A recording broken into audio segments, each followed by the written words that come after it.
नमस्कार. काल आपल्याला ज्या पद्धतीने आदरणीय देवेंद्रजींनी दिलासा दिलेला आहे, तो अभूतपूर्वच आहे, ऐतिहासिकच आहे आणि त्याबद्दल परत एकदा त्यांचे आणि आपल्या महायुती सरकारचे मनापासून मी आभार व्यक्त करतो.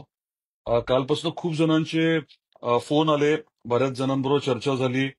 मी आता मुंबईत असल्यामुळे समक्ष भेट नाही होऊ शकली, पण अनेक जणांशी खूप सविस्तर अशी चर्चा झाली. मोठ्या प्रमाणामध्ये लोक समाधान व्यक्त करतायत. काही विषयांच्या बाबतीत थोडा संभ्रम होता, ते मी बराच क्लिअर केलाय. जे काही जुलै किंवा ऑगस्टचे पैसे आलेले आहेत, मी तेव्हाच सांगितलं होतं की तो पहिला टप्पा आहे. ते 8,500 आणि आता अधिकचे 10,000 असे 18,500 मिळणार आहेत.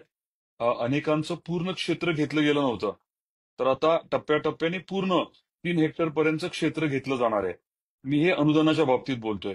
त्यामुळे मनामध्ये काही संभ्रम नको.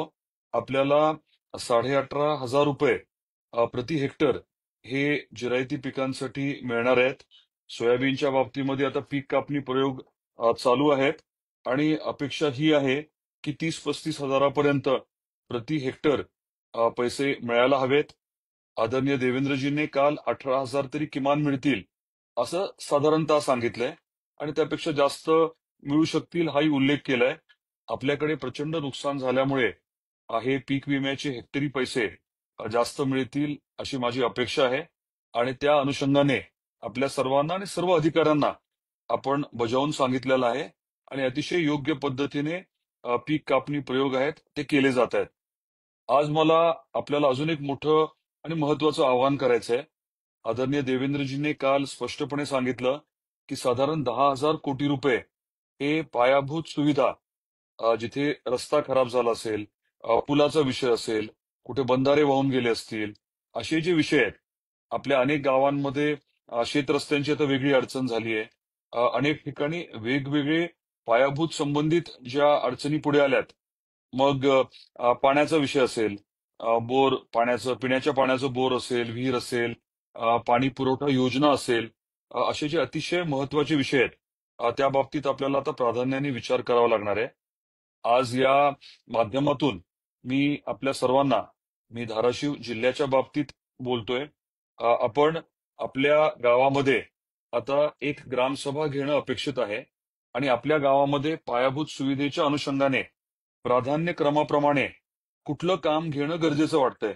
कुठला रस्ता घ्यायचा आहे किंवा कुठला पूल घ्यायचा आहे किंवा इतर काही अतिशय महत्वाचा विषय असेल, तर त्या बाबतीमध्ये आपण आता एकत्रित चर्चा करून गाव म्हणून विचार मांडायला हवा आणि त्याच्या अनुषंगाने ग्रामसभा घेऊन आपण नेमकं आपल्याला गावात प्राधान्याने काय पाहिजे. सगळ्यात जास्त महत्वाचं जे असेल ते स्वाभाविकच आहे की आपल्या ठरावात यादीमध्ये 1 नंबरला असावं.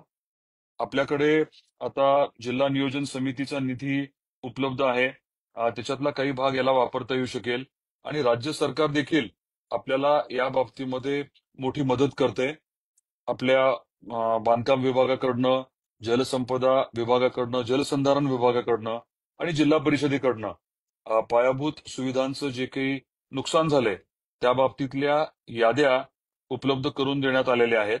काही काही तातडीच्या गोष्टींसाठी जिल्हा नियोजनचा 25-26 चा निधी आपण उपलब्ध करून देण्याच्या बाबतीतलं जे पुढाकार घेतलाय आणि तो विषय आता लवकरच मार्गी लागेल. त्यामुळे आपल्या सर्वांना आम्हाला आता विनंती ही करायची आहे की मोठ्या प्रमाणामध्ये जे नुकसान झालंय, आदरणीय देवेंद्रजींनी, आपल्या सरकारने त्या बाबतीमध्ये भरीव असं मदत करण्याच्या अनुषंगाने पॅकेज जे जाहीर केलंय त्याची आपल्याला कल्पना आहे.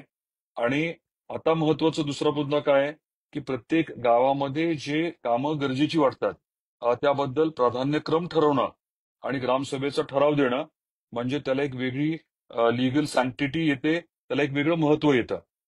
जनावरांच्या बाबतीमध्ये देखील आपल्याला कल्पना आहे की दुर्दैवाने वाहून गेलेले, दगावलेले जनावरं, त्याची आधी मर्यादा होती मदतीची, संख्येवरती. आता संख्येवरती मर्यादा ठेवण्यात आलेली नाहीये. त्यामुळे जे काही रीतसर योग्य आहे ते स्वाभाविकपणे आपण आता करणार आहोत. आपण खरडून गेलेल्या जमिनीच्या बाबतीमध्ये देखील आता पंचनामे सुरू आहेत, सुरू राहतील. पाणी ओसरायला लागलंय आणि खरं तर आपल्याला नुकसान किती झालंय हे पाणी ओसरल्यानंतरच कळणार आहे. त्यामुळे जेवढी जमीन आपली करडून गेलेली आहे त्याचा व्यवस्थित आपण पंचनामा करून घ्यायला हवा. कुठे काही अडचणी आल्या तर मग आपले तहसीलदार आहेत त्यांची आधी मदत घ्या. तिथे अडचण आली तर मग आपले जिल्हाधिकारी महोदय आहेत आणि आम्ही सर्व तर आहोतच, गावातले प्रमुखही आहेत. त्यामुळे आता समअप करायचं म्हटलं तर आपल्याला जी आता मदत आपल्या सरकारने उपलब्ध करून दिली आहे त्याची आता अंमलबजावणी व्यवस्थित करून घेणं ही आपली एक मोठी जबाबदारी आहे. पीक विम्याच्या बाबतीत कापणी प्रयोग नीट करून घेणं ही दुसरी जबाबदारी आहे. आणि ग्रामसभेच्या माध्यमातून प्रत्येक गावामध्ये आपल्याला अतिशय गरजेच्या मूलभूत ज्या काही सुविधा आहेत त्या बाबतीत दुरुस्ती असेल किंवा इतर काही मुद्दा असेल तो ग्रामसभेचा ठराव आपण करून घेणं हे देखील अपेक्षित आहे. आणि येणाऱ्या काही दिवसामध्ये आपण कदाचित शनिवार, रविवार किंवा सोमवार, मंगळवार असा दिवस ठरवू आणि सगळ्यांनी ठराव घ्यावे. त्याचबरोबरीने आपण जाहीर वाचन पंचनाम्याचं प्रत्येक गावात करणार आहोत. जाहीर वाचन करता येईल आणि ग्रामसभेचा हा ठरावही घेता येईल की आमच्याकडे समजा हा ट्रान्सफॉर्मर पडलाय, हे डीपीचं काम प्राधान्याने करा किंवा रस्त्याचं काम प्राधान्याने करा किंवा बंधारा वाहून गेलाय, पाणी पुरवठ्याचा विषय असेल. तर हे सर्व मुद्दे जे आहेत ते ग्रामसभेमध्ये चर्चा करून प्राधान्यक्रम आपण ठरवून द्यावा ही आपल्या सर्वांना विनंती आहे. नेहमीप्रमाणे विरोधक काहीतरी कांगावा करतील, खोटं बोलतील, त्याच्याकडे किती लक्ष द्यायचं तुम्ही ठरवा. परंतु आपलं सरकार आणि आम्ही सर्वजण ठामपणे आपल्या बरोबर आहोत. प्रत्येक मुद्दा, प्रत्येक छोटा विषय जो आहे तो प्रशासनापर्यंत पोहोचवण्यासाठी आदरणीय देवेंद्रजींपर्यंत पोहोचवण्यासाठी आम्ही सर्वांनी प्रामाणिक प्रयत्न केलेत आणि निश्चित त्याला यश आलेलं आहे. तर सहकार्य प्रशासन तर आपल्याला सहकार्य करतेच आणि आपण सर्वजण मिळून जास्तीत जास्त लोकांना जास्तीत जास्त दिलासा मिळवून देण्यासाठी प्रयत्न करूया. परत एकदा आदरणीय देवेंद्रजींचे आणि आपल्या सरकारचे मी आभार व्यक्त करतो आणि आपल्या सर्वांना पुनश्च विनंती करतो की कुणी काही चुकीचं खोटं नाटं सांगत असेल त्याकडे लक्ष देऊ नका. सकारात्मकतेने आणि अतिशय ताकदीने आपण एकमेकाला मदत करू आणि जे अडचणीत आहेत त्यांना त्यांच्या अडचणीमधनं बाहेर काढून उभारी प्रत्येकाला देण्याचा आपण प्रयत्न करू. एवढंच आपल्या सर्वांपर्यंत पोहोचवायचं होतं. धन्यवाद.